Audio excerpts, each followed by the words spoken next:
E3, the Electronic Entertainment Exposition, is just 1 month away.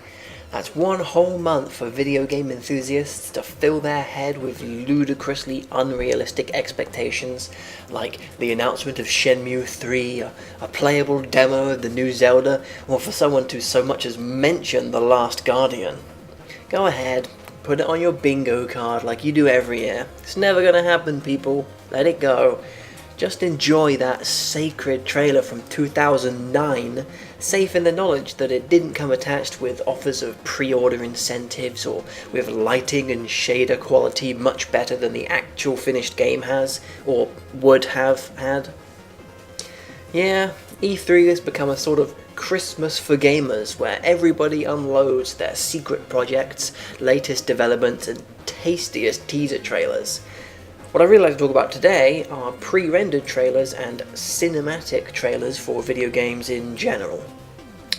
We can expect to see a fair few pre-rendered trailers at E3 with much whooping and hollering from the crowd to go with them. Today, we're dedicating our entire briefing to games.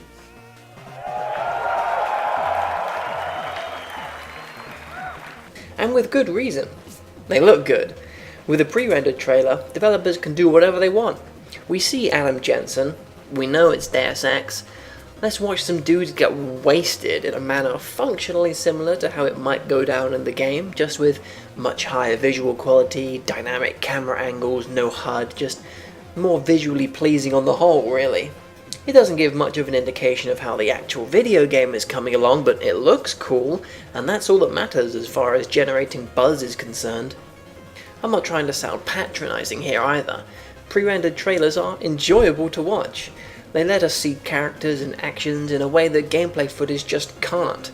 Put Mega Man's metal blade scraping against Link's shield in slow motion against the in-game equivalent, and there's no comparison.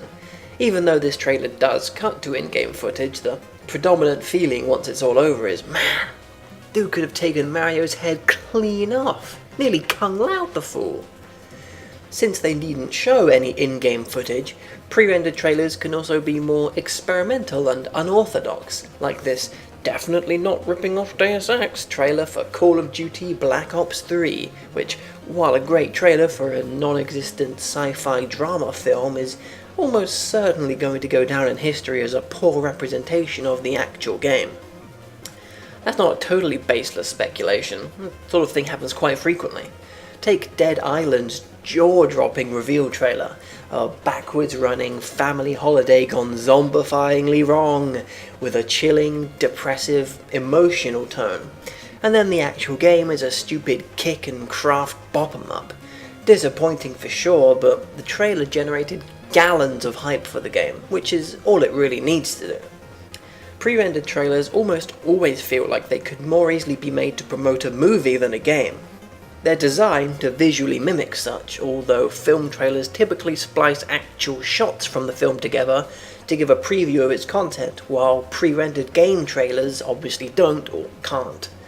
They lift the presentation of those trailers, but in such a manner as to render them useless for consumers to gauge their interest in the product.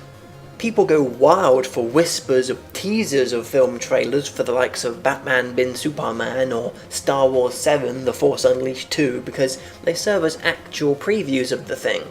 Cinematic game trailers don't provide that same service. Gameplay previews do, and developers can carefully select slices of action to best demonstrate their work.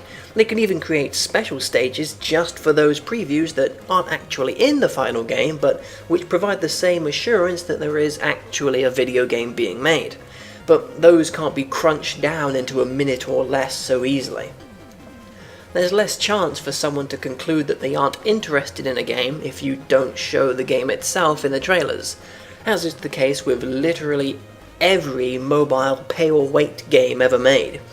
These things make enough bank to bring major celebrities like Liam Neeson off the set of Taken 6 to advertise them, but you can't make a trailer out of a 2-hour wait, so it's all explosions, violence, and not actual gameplay all the way. Actually, pretty much every trailer that involves real actors is like that. They might show a glimpse of some actual gameplay, but they adhere to the same pseudo-advertising you find from perfume or car insurance. If the general populace find the advert itself amusing or cool or whatever, they'll buy the game just from memory alone. Although now we're talking about straight up adverts, not trailers. What's the difference, right? Supposed hype trailers come back-ended with blatant claws at the wallet, even when the trailer itself is pre-rendered and the only indication we have that the game exists at all. By now, consider what the game might actually look, sound, or play like later. Thank goodness then that we have in-engine cinematic trailers as well. None of the visual trickery of a CG mock-up, but still with all the explosions, quick cuts, and camera angles almost certainly not possible in or representative of actual gameplay. Just Cause 3. Pre-order now to secure the exclusive weaponized vehicle pack. And given the history of misrepresentation with pre-release material, I don't think it's massively cynical to question the proudly proclaimed game engine footage of the Star Wars Battlefront 3 reveal trailer. In-engine, perhaps, but in-game, I'd be very surprised. Back in the day, you could be blatant with it.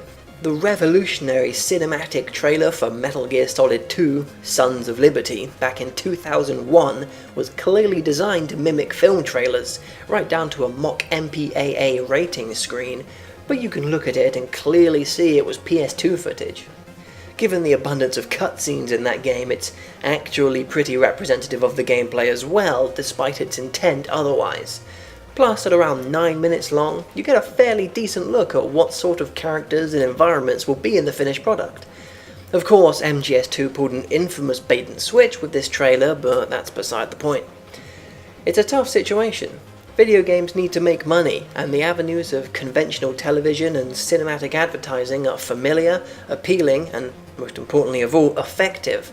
As a stupid monkey man, I like seeing stuff blow up and flashing lights and dramatic music and the sorrowful contemplation of the destruction of beauty in trailers for my stop and pop cover shooters. Trailers are marketing, and whatever it takes to get that pre-order is fair game. But as a stupid monkey man with dosh, I'd like to be able to at least have a chance of knowing what the game will be like before I pay for it, or illegally download it without due payment in direct violation of EU copyright law number 47392 subsection B, and that's not really possible from cinematic trailers, and certainly not from pre-rendered ones. If a game is being revealed for the first time in a pre-rendered trailer, you can pretty much just disregard it entirely. It's not going to be on the E3 show floor for the press to try out, it's not going to be any gameplay demonstrations, the game might not even be in development yet. Last year, Microsoft announced Phantom Dust at E3 with a brief CG teaser. Apparently, the dev team had a full gameplay presentation ready to roll, but Microsoft canned a lot of them. In the official MS continuity, it goes, Step 1, announce game, Step 2, show meaningless teaser, Step 3, fire entire dev team, Step 4, wait until next year's E3 to reveal the same game again. I suspect a similar situation behind the curtain with the Crackdown and Scalebound announcements at that same E3. Regardless of the state of the game's development, however far along it might be, whether it's in a state to show or not, crank out a pre-rendered cinematic trailer and get people talking about all the great games we announced, like the trailers for those games were more important than the games themselves.